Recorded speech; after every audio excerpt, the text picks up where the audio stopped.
We're here this morning and we're very happy that UN Environment, the government of Brazil, our own Ministry of Planning and Development, and the Environmental Management Authority is hosting a workshop on indicators for the wider Caribbean region.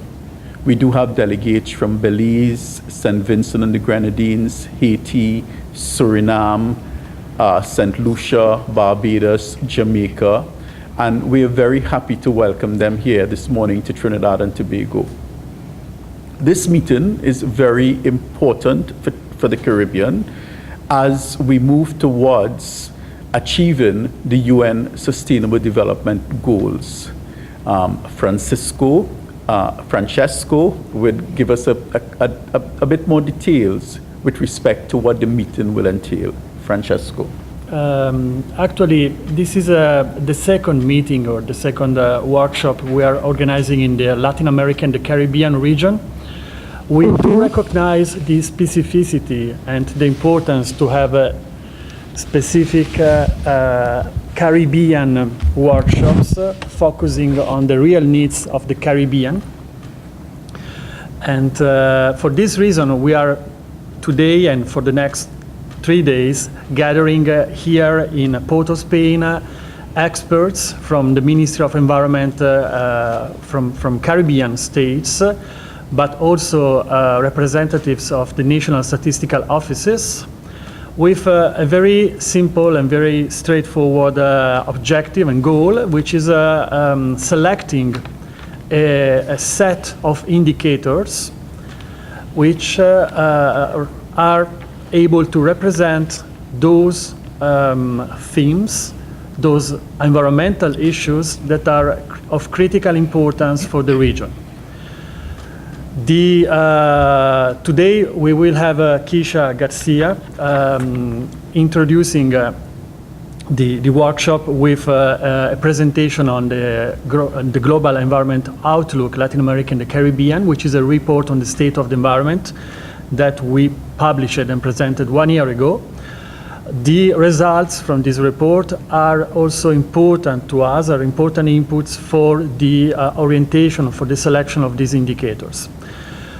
During the next 2 days, we will have a technical workshop, a technical discussion with experts and delegates from member countries of the Caribbean. And ideally, in principle, we will be able to have by Wednesday in the evening a list of indicators and the related metadata, which are the methodologies and data sources that are needed to inform those indicators. Achan, good morning to all. So as I indicated earlier, there is a very close alignment between the UNDP's MAPS mission report, which is mainstreaming acceleration policy support, a tool that the UNDP has developed to really look at the state of the SDGs and attainment of SDGs. Trinidad and Tobago conducted a MAPS mission here in April this year, and from that report identified 5 accelerators. What was very encouraging was that those 5 accelerators were closely aligned to government's Vision 2030 5 pillars. There are 2 key accelerators that relate to the environment, and those accelerators have identified a number of initiatives that the Ministry of Planning is considering, and we hope that the Minister of Finance would also consider in his budget presentation to really look at advancing the environmental concerns, the environmental agenda of the country. I want to also commend the organizers for really championing informed decision making, and as my colleague from UN Environment indicated, the importance of really agreeing on a set of indicators is critical for the region. And it couldn't be more timely given what we've experienced over the last few weeks with the devastating hurricanes.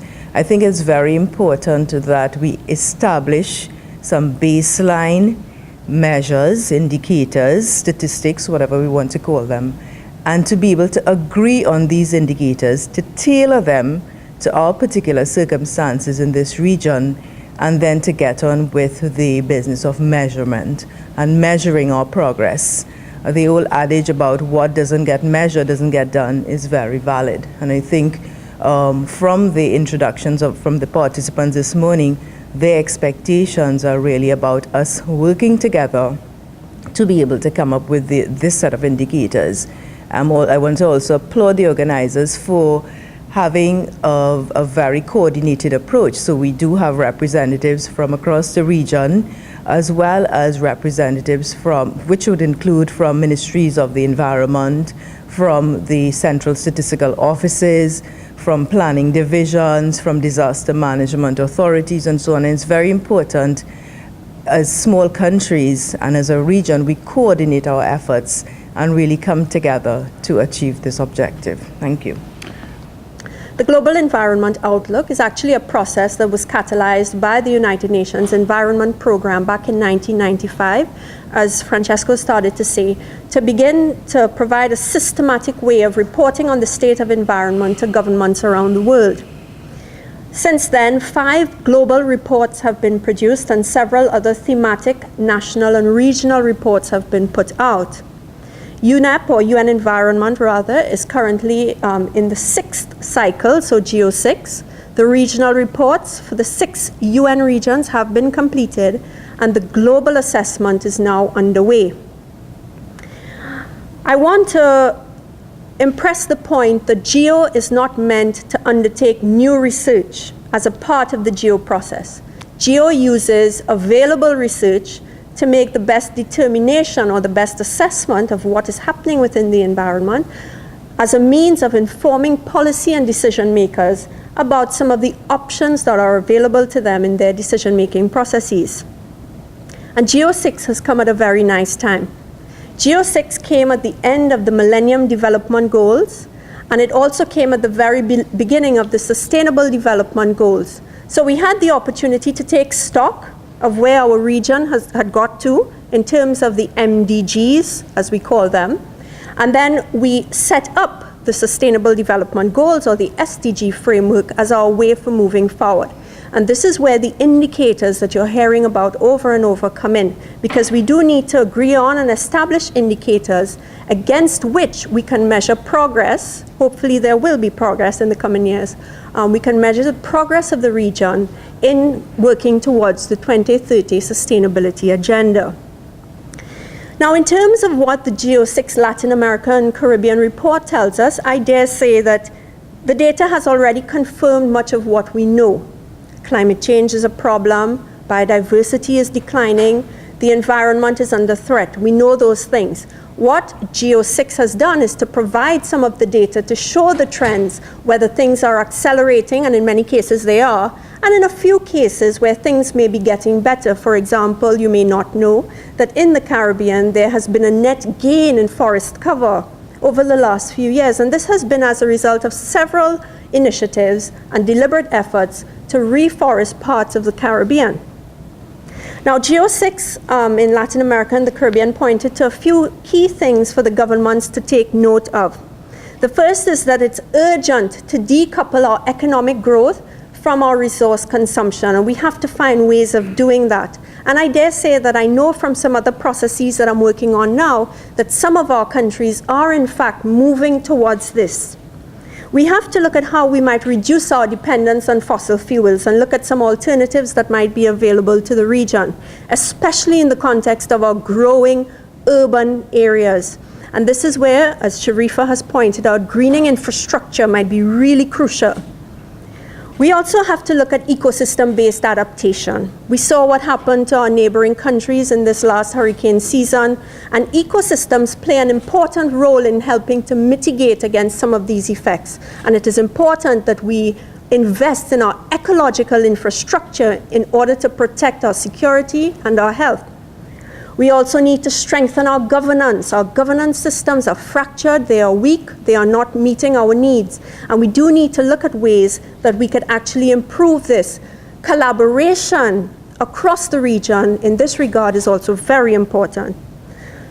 As a region, we also have to begin to use tools to bridge what we call the science-policy interface. This is where we bring research to bear on decision-making, and we have to strengthen that. Because even though GEO has been in existence now, as I told you, for over 20 years, we are still not getting to the heart of decision-making, especially at the national levels, in the way that we need to.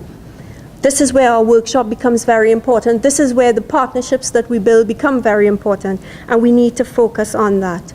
And those are just a few things that came out of the assessment that I highlight for you. So again, I thank UN Environment, I thank the government of Trinidad and Tobago, I thank Hayden, who was there at the beginning of the GEO6 process to egg me on. I thank all of you for the opportunity, and I myself look forward to a very fruitful discussion over the next few days. Thank you very much, Keisha.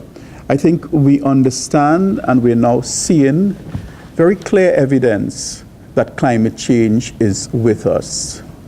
We've had the destruction of our brothers and sisters in the Northern Caribbean, and therefore we as a Caribbean people need to take an integrated approach towards environmental management.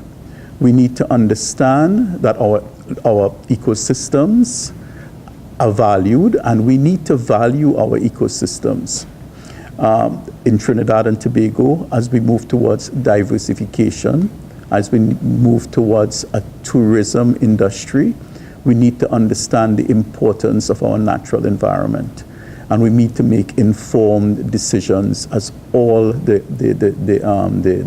panelists have said. So as we move forward, and hopefully this workshop will be the start of a more positive engagement with respect to the environment.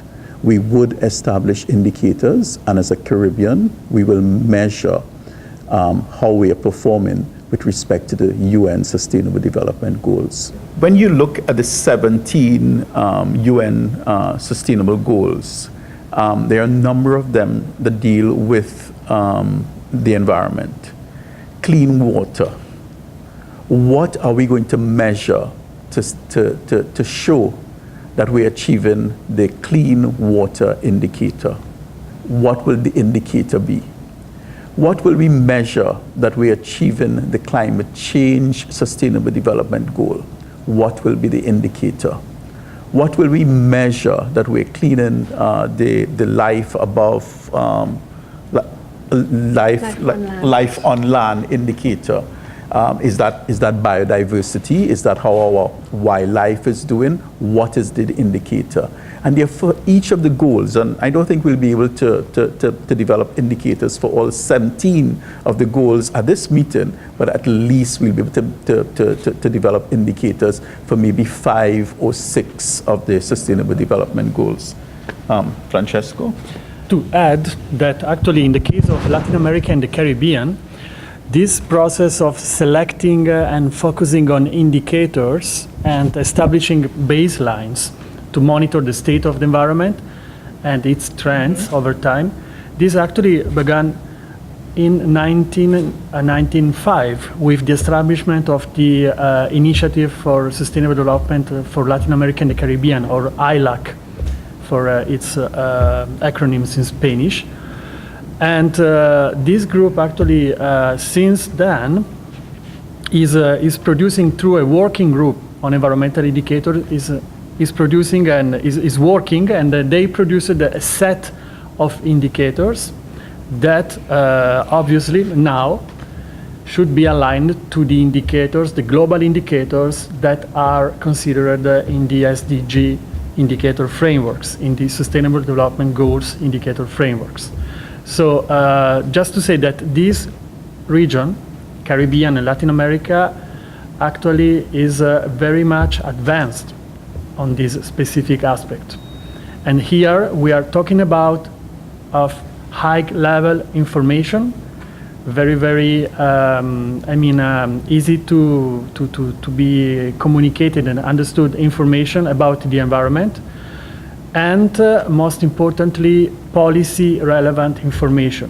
So numbers, figures that can be used by policy and decision-making to implement new policies or to implement rules, decisions about the environment, and that in principle could be able to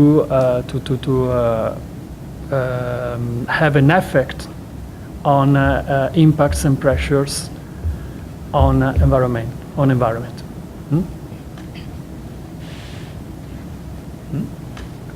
Just want to add that if you look at the Sustainable Development Goals on the chart, Yes. you're actually going to see, for instance, clean water and sanitation, number 6.